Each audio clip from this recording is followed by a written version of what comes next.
예, 뜨거운 이슈를 치열하게 토론해보는 코너 이슈 저격입니다. 태진 앵커 에어컨 가동 시작했나요? 가동은 시작하지 않았고 내일 청소를 했습니다. 종원 앵커는요? 저는 최대한 버틸 때까지 버텨보려고 네. 저도 아직 켜지 않았습니다. 네. 우리는 이렇게 아직 안 켰는데 조만간 교도소에는 에어컨이 돌아갈 것 같습니다. 오늘의 주제 바로 교도소 에어컨 설치 이대로 괜찮은가입니다. 이 얘기를 나눠보려면 교도소 내부 상황을 아는 분이 필요할 것 같더라고요. 네. 오늘은 이 이슈 제대로 한번 저격해보고자 토론보다는 깊숙한 내부자를 한번 모셔봤습니다. 전직 교도관이자 현재는 탐정으로 활동하고 계신 허정권 대표 나왔습니다. 어서 오세요. 네, 어서 오십시오. 안녕하세요. 네. 정권입니다. 반갑습니다. 네, 아니 근데 반갑습니다. 이력이 굉장히 특이하시네요. 네. 교도관이셨는데 탐정이 되셨어요?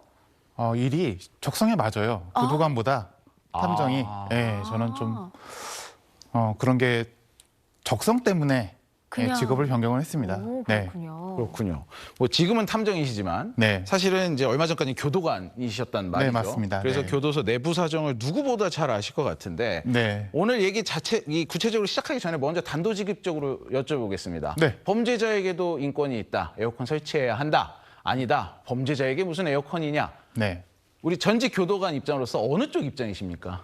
제가 이 말을 하면 국민한테 아마 욕을 먹겠죠. 저는 에어컨 설치에 찬성하는 편입니다. 찬성. 네. 왜 그런지는 차차 들어보도록 하겠습니다. 네. 네, 이 이슈가 예전부터 계속해서 나오던 이슈거든요. 맞아요. 궁금해요. 이런 이슈들이 나올 때 그 네. 교도관 내에, 네. 교도소 내 교도관들이 네. 이야기를 할 것 같은데 당연히 어떤 분위기인가요? 아마 몇 년 전에도 이런 얘기가 돌았어요. 네. 근데 이제 저희 직원들은 다 범죄자들한테 무슨 에어컨이냐. 우리도 에어컨을 못 하는데. 그래서 반대하는 입장이었죠. 네. 그러니까 다른 교도관분들은 반대를 많이 하신다는 말씀이시군요. 그렇죠. 그럼 네. 전체적으로 좀 반대를 네. 많이 하는. 하지만 저는 그 당시에 찬성하는 입장이었어요. 그래서 이제 그걸로 인해서 논의를 좀 많이 했어요. 네. 근데 결국에는 수형자, 재소자들도 법률을 어겨서 구치소나 교도소에 있는 거잖아요. 네네. 근데 우리 형 집행법 및 수용자 처우에 관한 법률 5조 6조에 보면 저희 그런 게 있습니다. 차별 금지 혹은 교정시설의 수요 증감, 네. 교도관의 적정한 인력 확충, 네. 그다음에 수용자의 인권 보호, 그리고 수용자가 건강하게 생활할 수 있도록 적정 수준의 공간과 채광, 통풍, 난방을 준비해야 된다라는 법이 있습니다. 네. 근데 그 법이 사실 잘 지켜지지 않고 있죠. 그러니까 법을 지켜야 하는 교정 당국이 법을 지키지 않는 이런 꼴이 되고 있어서 저희는 사실은 요 에어컨 설치에 찬성하는 바입니다. 네. 그럼 제가 다시 한번 여쭤볼게요. 그 네. 에어컨에 찬성하시는 입장이 네. 저는 궁금해요. 실제로 지금 법을 좀 말씀해 주셨는데 네. 이 교도소에 수감되어 있는 수감자들의 인권 때문에 찬성을 하시는 건지 네. 아니면 에어컨이 없어서 더워서 짜증나서 이 수감자들이 싸우고 민원 네. 제기하고 네. 그래서 교도관들이 힘들어서 찬성을 하시는 건지 그게 저는 궁금합니다. 자, 일부 지난번에 논란이 있었을 때 일부 수원구치소에 에어컨을 설치한 적이 있습니다. 네. 근데 그게 전부 다가 아니고 그 병동 네. 한 곳에만 이렇게 설치를 했어요. 근데 사실은 이게 수용자를 위한 것은 아니고 거기를 감시 감독하기 위한 교도관들을 위한 거라고 보면 됩니다. 교도관도 더우니까. 네. 왜냐하면 수용자들이 돌아다닐 필요는 없거든요. 그렇죠. 방 안에 있어야 되니까. 네. 근데 돌아다니는 거는 교도관만 돌아다니거든요. 맞아요. 네, 그래서 사실은 거실 안에 설치하는 것보다 거실 외 복도에 이렇게 설치를 하면 저희도 편하고 그리고 사실 실내 그 거실의 온도가 40도까지도 올라가기도 해요. 네. 그래서 열사병 걸리고 이러다가 보면 어떻게 보면 치료비가 더 많이 나오는 그런 경우도 나올 수가 있거든요. 실제 치료를 받는 수감자들이 그렇죠. 있나 보죠? 열사병도 걸리고 네. 그리고 서로 이제 같은 이제 과밀 수용되다 보니까 네. 130% 이상 되니까 수용자들끼리 싸우기도 하고 그렇게 되면 교도관 자체들이 교도관 스스로가 더 힘들어지거든요. 네. 그렇기 때문에 그걸 방지하기 위해서는 에어컨을 전체가 아니고 그리고 에어컨을 한다 해도 시원하진 않아요. 한 이제 뭐 한 30, 한 1, 2도 정도 한 될 것 같아요. 에어컨을 킨다 하더라도 우리가 그렇죠. 에어컨을 켠다 그러면 막 은행에서처럼 네. 시원하고 차가운 느낌인데 또 그런 느낌은 아니다. 그런 느낌은 아닙니다. 네, 아유. 그 에어컨을 아무리 설치했다 하더라도 그 밖에와 조금 온도 차이가 한 1, 2도 정도 있을 뿐이지 35도 막 그렇게 넘어가는 게 아니고 한 31도, 30도 요 정도 차이라고 보면 됩니다. 네. 그러면 네, 좀 확실히 못을 받고 가자면 이 수감자들보다는 네, 범죄를 저질러서 들어온 수감자들보다는 좀 교도관을 위해서 찬성하신다. 뭐 이렇게 정리를 하고 넘어가도 되는 겁니다. 네 맞습니다. 정확하게는 네. 그런 의견이신 거고. 그래서 결과적으로는 이제 법무부가 올해 12억의 예산을 들여서 네. 설치를 하는 것을 검토한다고 또 밝혔습니다. 네. 근데 네. 아까 말씀하셨지만 복도에 네, 네. 설치를 하고 또 취약자 위주로 그렇죠. 이제 네. 들어갈 것이다라고 하는데 네. 이거는 좀 잘한 결정이라고 보세요? 전 잘한 결정이라고 봅니다. 12억이라고 해봤자 에어컨을 설치하면 한 300에서 400대 정도 나올 거라고 생각을 해요. 네. 교정 기간이 55개라면 한 교도소당 한 4-5대?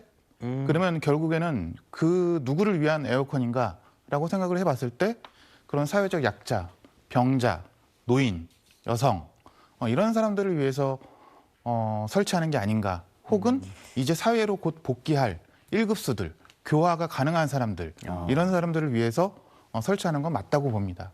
약간의 그런 교도소 내에 수용자들끼리 차별을 둬서 좀 더 교화를 더 할 수 있도록 그런 취지라면 근데 설치를 하는 게 맞다. 그렇다면 이제 아직 구체적인 게 나오진 않았지만 지금 네. 말씀하신 거대로라면 일단 네. 복도에 설치를 하고 네. 그다음에 뭐 노인, 여성, 장애인 등 아니면은 네. 교화가 가능한 1급수들이 있는 네. 방에만 차별적으로 에어컨을 방이 아니라 넣습니까? 거실. 복도. 복도 네. 거실에만. 복도. 네. 그러면은 복도에만. 뭐 흉악범이나 네.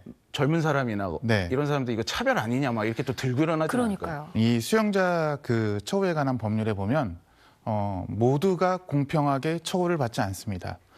수용자는 개별 처우를 하게 되어 있습니다. 아, 합법적으로 그렇군요. 차별이 가능한 거군요. 네, 개별 처우. 그들에게 맞는 학습과 교육, 직업 이런 거를 징역으로 살게 하고 있습니다.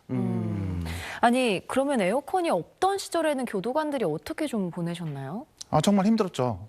그냥 버티시는 거예요? 선풍기, 몸으로 버티는 수밖에 없어요. 아, 저희 정복 그때 넥타이도 메고 네. 정복도 맞아요. 입고 모자도 쓰고 한 바퀴 돌고 나오면 이게 땀에 범벅이고 선풍기는 따뜻한 바람이 나왔죠.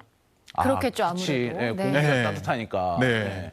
그래서 많이 힘들었는데 그 당시에는 또 그 당시고 지금은 조금 근무 환경들이 바뀌어야 되지 않나 이런 생각이 듭니다. 네. 근데 그 당시가 아니라 아직 에어컨 설치 안 됐으니까 지금도 그런 거 아닌가요? 지금 담당실에는 에어컨이 좀 설치가 되어 있어요. 하지만 그렇게 시원하진 않습니다. 네. 네. 자, 지금까지 교도소 에어컨 이야기를 좀 해봤는데 들을수록 수용자들 못지않게 또 이렇게 현장을 지키는 교도관 분들의 고충과 실태는 어떨지 궁금해집니다. 사실 저희가 보통 교도소를 접하는 건 영화나 드라마가 전부인데요. 과연 미디어 속 모습과 현실이 얼마나 다를지 화면으로 먼저 만나보시죠. 청와재단이 어머님께 넘어간 이후로 성북동 사모님께 넘어간 이후로 청와그룹 주가가 반토막이 났습니다. 주주들 불만이 높아지고 있습니다. 그러니까 항소심 준비 완벽하게 하라는 거 아니야. 어떻게든 증거 불충분으로 빼낼 궁리를 하란 말이야. 그래야 내 청와재단도 되찾아올 수 있어. 왜 변호사 접견 신청을 금지하는 거예요? 수감자한테 변호사 접견은 법에 적시된 권리예요. 우리가 지금 당신 때문에 얼마나 애먹고 있는지 압니까? 귀족 감방 생활이라고 항의 들어오고 장난 아니에요. 악플만 수십만 개씩 달리고. 당분간 일반 면회만 받는 걸로 그 소장님 지시 떨어졌으니까 그런 줄 아세요. 그런 법이 어딨어. 항소심 재판이 코앞인데 변호사 접견을 금지하면 나더러 7년을 써보란 얘기야? 내가 가만히 있을 것 같아? 야! 아유 이씨. 야! 변호사 데려와. 펜트하우스 드라마의 한 네. 장면이었습니다. 네. 뭐 교도관을 직접 하셨었으니까 네. 저런 식으로 막 빠락빠락 항의하는 수감자들 많죠. 많죠. 네, 저 정도인가요? 더한가요? 저보다 더 할 수도 있고요. 그리고 지금 제가 지금 영상을 봤는데 약간 판타지 같아요. 사실 그런 귀족적 귀족적 같이 그렇게 하는 것도 없고 막 꽃 놓고 막 네. 이렇게. 그리고 헌법상 수용자와 변호사의 접견의 권리는 무조건 보장된다. 그렇기 때문에 소장의 권한으로도 금지할 수 없다. 네, 그런 부분에 대해서 약간 좀 판타지 같은 느낌. 하지만 네. 저렇게 교도관에게 막 대들고 항의하는 수감자는 엄청 실제다. 많습니다. 엄청 많다. 많다. 네. 아니 그럼 진짜 곤혹스러운 일이 한두 가지가 아니겠어요. 그렇죠. 실제로 막 민원도 넣고 막 고소도 그렇죠. 하고 이런 경우가. 네, 민원 고소에 시달리죠, 사실은. 그러니까 저 같은 경우도 이제 국가인권위에서 제소를 당해서 네, 많이 당해요. 많이 당하는데 그게 이제 또 국가인권위에 올라가다 보면 시간이 걸리잖아요. 네. 그렇죠. 제가 업무 수첩에 그 일들을 적어놓지 않으면 어떤 수용자인지 기억을 못해요. 네, 그래서 이제 뭐 그런 고발도 있었어요. 허정권은 나를 짐승과 같이 대했고, 네, 차가운 냉방에 나를 집어 던졌다. 제가 이 말을 듣고 내가 누구를 네. 그랬나 네, 특정할 네. 수가 없어요, 사실은. 집어 던졌다 이게 제가 누굴 어떻게 집어 던지겠어요. 이게 무리적으로. 안 들어가니까 네. 밀었겠죠. 네. 네, 그리고 짐승과 같이 대했다? 짐승과 같이 대한 게 어떻게 대한 걸까요?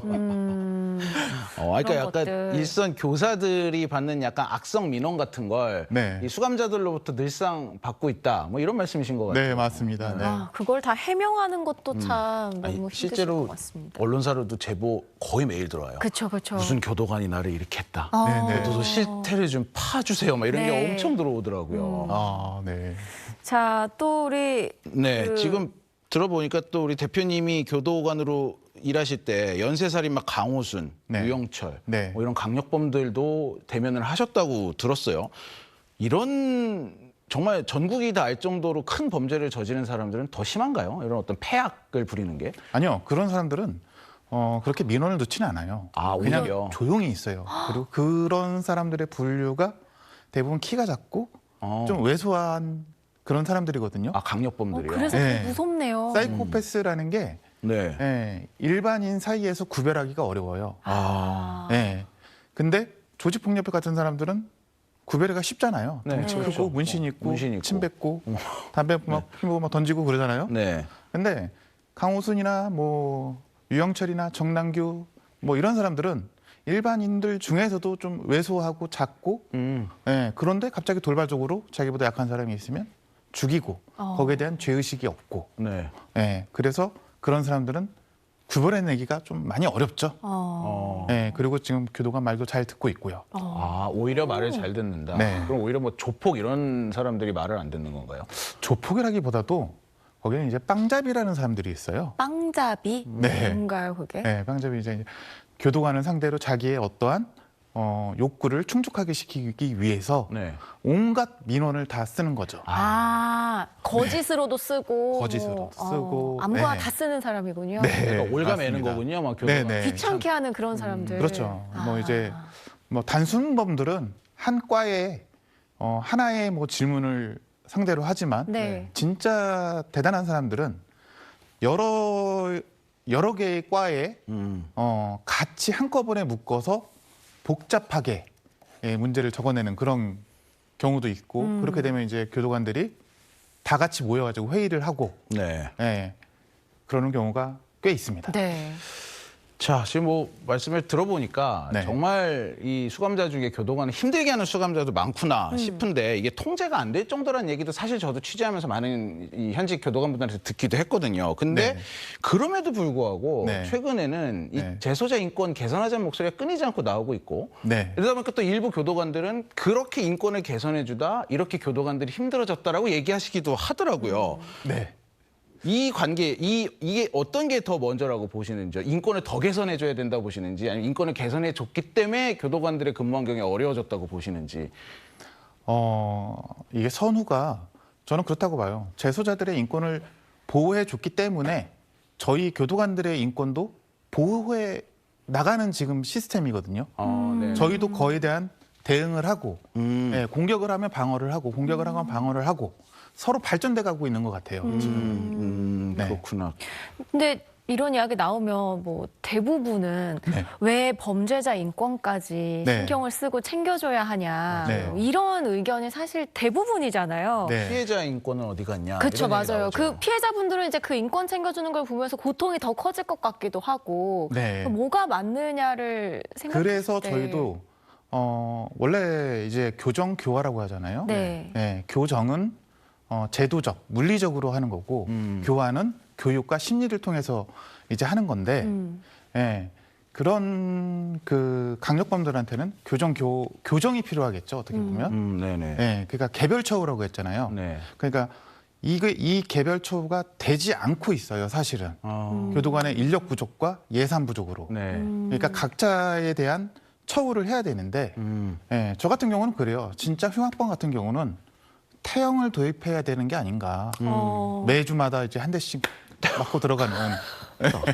강력하시네요. 매주마다. 아니, 그렇죠. 그 대신 이제 교회 가능성이 있는 사람들은 네. 에어컨 돌아가는 방 같은데 뭐 이렇게 하면서 저희 말 잘 들어가고 저희 말 잘 들어가겠죠. 네. 그러면 뭐 교도관 말도 잘 들어가고 교정 시설도 안정이 되지 않을까. 네. 여기서 저는 좀 이렇게 죄송하지만 이건 이제 소장님의 개인적인 생각이라는 거. 그러니까 아니, 네. 개인적인 생각입니다. 살짝 네.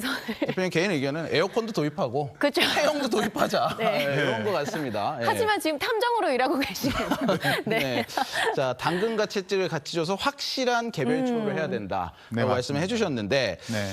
그건 사실 현실적으로는 힘들지 않을까 우리나라에서 태형 도입은 싶어요. 네. 네, 마음만큼은 근데 아니, 어렵죠. 다들, 그렇죠. 네. 근데 하지만 인권을 더 개선해야 된다는 얘기는 또 계속 현실에서 나오고 있단 말이에요. 네. 근데 이제 사실 수감자 중에 교정교화가 애시당초 불가능해 보이는 수감자들도 사실 많잖아요. 맞아요. 근데 여기가 인권 개선해 준다고 해서 교화가 될까? 그게 교화에 도움이 될까? 왜냐하면 교도소는 교화하라고 들어가는 데란 말이죠.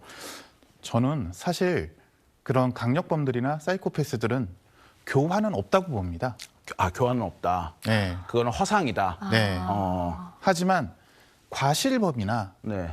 뭐 교통사범 뭐 이런 사람들은 교화의 가능성이 있다. 이렇게 보는 편입니다. 실제로 좀 강력 범죄를 저지른 사람들은 교화가 불가능하다고 보시는 거군요. 꼭 그런 건 아니지만 강력범죄를 정한 사람들도 욱해가지고 강력범죄를 저지르는 사람이 있거든요. 네. 그런 사람들은 좀 그중에 가능성이 있지만 대부분 재범이 많아요. 재범이 많다는 건 교화가 거의 어렵다는. 안 된다는 거죠. 네. 네. 그렇구나. 그렇다면 전반적인 인권 향상에는 어떤 입장이신지요? 저는 짧게. 인권은 계속 발전돼야 된다고 생각합니다. 사람의 기본권에 관련되어 있기 때문에 네. 처우는 계속 보장되어야 되고 근데 하지만 수용자한테는 개별 처우를 해서 정당한 처벌은 이루어져야 된다. 아, 처벌도 같이 이루어져야 된다. 네. 알겠습니다. 네. 오늘 말씀 여기까지 듣겠습니다. 감사합니다. 감사합니다. 감사합니다.